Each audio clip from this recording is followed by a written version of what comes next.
இந்த ஒரு வீடியோ பாருங்க. இது எங்க நடந்துச்சுன்னா இந்தோனேசியாவில், அதுவும் அசம்பிளி டைம்ல தேசிய கீதம் ஒலிக்கும் போது நாட்டுக்கு மரியாதை செலுத்தும் போது பார்த்துட்டிங்கன்னா சக நண்பர் மயக்கம் அடைகிறார் அப்படிங்கிறத புரிஞ்சுக்கிட்ட பக்கத்தில் இருக்கிற நண்பர்கள் நாட்டுக்கு மரியாதை செலுத்துறதையும் பண்ணிட்டு பக்கத்திலேயே தோளோட தோலை அணைச்சிக்கிட்டு கையில் அணைச்சிக்கிட்டு அப்படி ஒரு விஷயமே நடக்காத மாதிரி நண்பன் விழும் முன்னாடியே அவங்கள பிடிச்சி நிறுத்துறாங்க பாருங்க.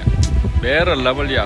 அதாவது உண்மையான நண்பன்னா நீ விழும் முன் உன்னை தூக்கி நிறுத்துறான் பாருங்க, அவன் தாங்க வேற லெவல். எல்லாருக்கும் ஷேர் பண்ணுங்க இந்த ஒரு வீடியோ பாருங்க. இது எங்க நடந்துச்சுன்னா இந்தோனேசியாவில், அதுவும் அசம்பிளி டைம்ல தேசிய கீதம் ஒலிக்கும் போது நாட்டுக்கு மரியாதை செலுத்தும் போது பார்த்துட்டிங்கன்னா சக நண்பர் மயக்கம் அடைகிறார் அப்படிங்கிறத புரிஞ்சுக்கிட்ட பக்கத்தில் இருக்கிற நண்பர்கள் நாட்டுக்கு மரியாதை செலுத்துறதையும் பண்ணிட்டு பக்கத்திலேயே தோளோட தோலை அணைச்சிக்கிட்டு கையில் அணைச்சிக்கிட்டு அப்படி ஒரு விஷயமே நடக்காத மாதிரி நண்பன் விழும் முன்னாடியே அவங்கள பிடிச்சி நிறுத்துறாங்க பாருங்க. வேற லெவல்யா. அதாவது உண்மையான நண்பன்னா நீ விழும் முன் உன்னை தூக்கி நிறுத்துறான் பாருங்க.